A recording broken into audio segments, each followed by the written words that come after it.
the solution is, we're striving towards it. That is the solution. Christianity doesn't have a solution. Instead, the solution it has is one about what? That you let the adulteries go free. But it has, so if you go to the Vatican, for instance, right, which is a city... Camille, just want to answer the heckler's point. An adulterous woman came. Adulterous woman came, right? People brought her to be punished. Guess what Christ did? There was a law that was beforehand. If anyone commits adultery, you should stone her to death, right?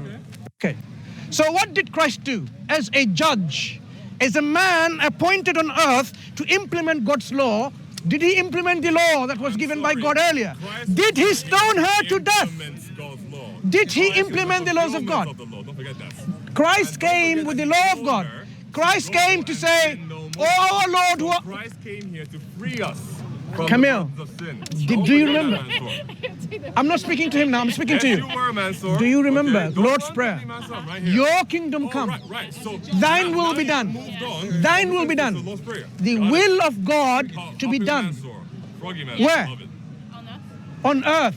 Right. So Christ, if he's here as a representative of God, whether as a prophet, a warner, or a messenger, he's here as God on earth, not representative. He needs to implement the law when a crime is committed. Imagine now, okay, imagine God, I want you to have a thought experiment. Come this way. No, I'm not talking to him. Camille, I'm not speaking to him. Camille, if you find it's distracting, you need to tell him off. Tell him off if it's distracting. If God came on earth, brother, 1 second. Try to understand one thing. Imagine God in a certain belief system came on earth and there were crimes being committed. Camille, are you going to be dictated by your conversation? Should we time it 2 minutes? Camille, are you going to be dictated? Yeah, go. Okay, Thank you. So you're saying. I think it's right time you tell him off not to interfere with your discussion. I think it's right time that we tell you off, man, so we're talking too much. Keep Wait. quiet for a second. If it's distracting, we can have another time. Right. So the scenario I am illustrating, if God came on earth in a belief system and there are crimes being committed, crimes of murder, rape, and so on and so forth, right? Stealing. Let's take the 3 examples. Murder, rape, and stealing. God on earth, he comes here and he says, I am not going to do any implementation of punishment. That's not my job. That's not my role. That's not my mission. What he's going to do? He's going to let them go and say, you know what? You punish them according to your secular laws, not my laws. Does that make sense? Would it make sense if God was to do things like that? Yeah, but ultimately, secular laws... No, think about it. God on earth, imagine now, there's God over there on earth. But I don't believe that... No. Just to understand the scenario that Christians are bringing. God is over there, everyone knows he's God, let's say for the sake of argument, and people are stealing, raping, killing people, right? Now, these criminals, what's going to happen to them? God on earth doesn't do anything. In fact, people then, instead of going to God, what I'm going to do? Are you going to punish them or not? God, without any information from God, they go to Caesar. They go to this leader, that king. Would that make any sense? My kingdom is on this earth. Would that make any sense? I think it could make sense. I have a question for you. Can we take that question if you don't mind? Okay. All right. She's not a heckler.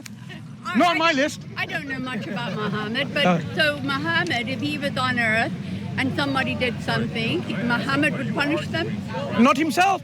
Muhammad sallallahu alaihi wasallam being, when he was a state leader, there would have been a system of governance, laws and for punishment and crime. And based on that, being a statesperson... But Muhammad wouldn't punish No. them. I'm answering. Not individually, because he has established a state in which there will be a judge. There will be a judge in which the crime will be established, and then the punishment on an established criminal will be implemented. But don't you think that's the same in Christianity? Because they have I'm non-religious, by the way. Used to be a Catholic, so, but so we have the 10 Commandments that we shouldn't do these things, so don't you think it's a similar... So the example... Similar thing? It's not similar. I would wish it was like that, but it's not in practical level. So the practical level, if someone now commits adultery, Right. having sexual relations outside marriage, Right. Christianity does not offer a punishment for this criminal behavior. okay, so let's just say right here in England. On this line. Let's just say right here in England, and a woman, you know, a Muslim woman commits adultery. You're going to stone her to death in England? No, I'm not asking for what punishment. I'm saying, according to the law of God, how does the law of God take care of instability in a society? How are you going to do that here? No, it's not me in mine. I'm asking you a question. I mean, The answer is this. Yes. Christianity does not offer a solution. But neither does the Muslim religion. We have a solution. No, in England, Muslims are not in power.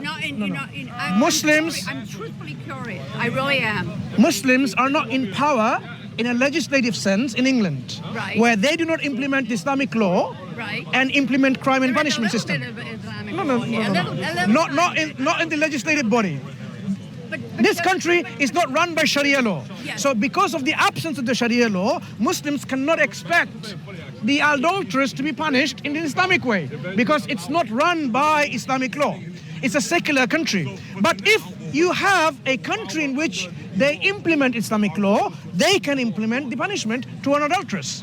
So the question we were talking about, Do you think in this day and age now that most Muslim men, I don't know how many are here, would want a woman to be stoned to death? the question is not about the modality of punishment. The question is about whether there is a punishment and can it be implemented to stabilize the society.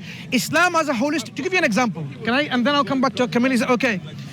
Islam gives a system of, for example, you know what, you cannot steal because stealing is taking away the rights of another person. Right. And stealing carries, after it's established that this person didn't have a need to steal and it was secured on a lock and key and he broke or she broke on that lock and key and stole it. It wasn't like, you know, hanging off £1 million in the back pocket and walking in the public. It wasn't like that. It was from a safe, locked under lock and key, and it was all the security measures. The one who stole, he was not a billionaire with no need. He was not someone who was like a poor person with a need and so on and so forth, right? All of that things, and once crime is established, this person will be punished by cutting off the hands. Right. Now, if it is established that this person stole a bread from a supermarket because they were dying of starvation, no food, no one offered, no neighbor offered food for him to live, no state as a body gave him this food, the punishment of cutting the hands would not be applicable, cannot be applied. Anyone disagree? Anyone disagree? Raise your hands. Probably can. Look around. Actually. Okay, how many Muslims are there? Raise your hands. How many what? Muslims. Oh. And how many of you disagreed? No one. Why? Because he's not a Muslim. So now, as you realize, there are conditions. You can ignore him, he's a heckler. How would you know if it was true? There are conditions. 12. I cannot. I'm trying to answer you, but he's distracting. So there are conditions which needs to be met before punishment is implemented. But the fact of the matter is, when the system of governance is in place, it cannot be only crime and punishment. It has to be holistic. Education system, social system, moral system, all of that, because people need to be educated that stealing is wrong. You cannot punish someone without telling them stealing is wrong. But don't we as a society, I mean, given religion different, everybody knows you shouldn't steal, But whether you're religious or not. but the issue is not everyone steals. Right. So those who steal, we need to deal with them to prevent them from stealing your money, your house, your jewelry. We need to stop doing that because you have your right of your own property. That should not be. You don't think the laws of the land are enough? They're not sufficient. That's why Islam has a complete solution. So if you turn to Camille. So the example I've given you demonstrates Christianity of today doesn't have the foundational principles of being an universal religion. Let's come back to the specific prescriptions of the religion, maybe in the future discussion. But I wanted to come back actually to a completely different topic. Sure.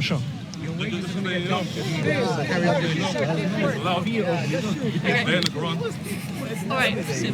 Okay, everyone, pay attention. Right, back on track. Back on Pay attention, everyone, to Camille. Okay. Defining legends, bro. Carry on going. Brother, Guys, go. don't speak to a heckler. Hey, stay where you are, my dude. Right up. Go ahead, do your thing. Thank you, Camille. I was waiting for that. All right. Anyways, so the thing I'm actually interested in right now is like the evidence for Islam, right? So we talked about last time. We talked about the prophecies, the miracles, and we talked about the Why aren't there evidence for Islam? what's that? Why are they not evidence for Islam? Yeah. So one you said. Take care. So I mean, Before you go, before you go. Just 1 second, Yeah. sorry. We would, from the bottom of our heart, invite you to look into Islam and accept Islam, become a Muslim, which is surrendering yourself to the will of God. I don't believe in any religion. No, it's not about religion. It's about knowing the one who created you and thanking and being grateful to that creator. Because you and I know I did not create the universe. Right, Neither did you. So it's to be thankful and grateful to that creator of ours. And we say this is the one who is worthy of our worship. Well, I'm interested in all religions, to be Yeah. honest. So I this is truthfully am. so You the know, one who's I'm worthy open of to our everything. worship, the one who's worthy of our worship is the one that we are asking you to embrace him and follow the law and the will and the guidance to that, and that is Islam. If you didn't know much about it, I'm sure my friends and my brothers and sisters are more than willing to explain to you because I'm engaged here, not engaged in the sense, but in a conversation. Come back next Sunday and see And what we you're can talking have about. talk discussion. But please speak to my brothers and my sisters over there. Right? Bye. You take care. Until then. Also, I would like to say, by the way, thank you for your time. Thank you for taking that time with me. I right. really appreciate it. And despite all of the heckling It's okay. going on, it's an enjoyable discussion for me at least. I'm doing that genuinely in the spirit of truth. I'm not here to cut anyone down. I'm just really interested in what you've got to say. I will push back if I don't, if what I think you're saying doesn't make sense to me. But Would you be interested if you didn't have any counter back? Yeah, exactly. If you agreed with everything, you would be Muslims by all of them. But at the end of the day, we would like you to become a Muslim, and that's why I'm willing to take your pushbacks and try to answer them as you go along. All right, so I wanted to come back to prophecies, as in the actual kind of evidence for Islam. Yeah. If you take away the prescriptions and stuff like that. So there's, prophecies and miracles don't really speak to me in general. Like I think, and that also applies to biblical miracles, by the way. Okay. Like I don't think that those are particularly. Sure. I don't really resonate with that. But just for sake of argument, one point that you mentioned last time, you mentioned this book of 500 miracles that the Prophet did. I said 300 miracles. Yeah. 300, sorry. But the Quran itself states, I think, several times that there were no signs given to Muhammad. No, this is what we explained before as well. This is what the Quranic picture of what a miracle is.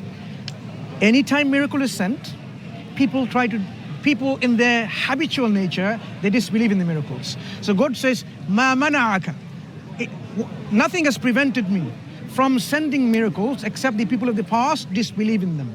So in general, God is not willing to provide miracles and miracles to make people believe, because people in their nature, they disbelieve in the miracles.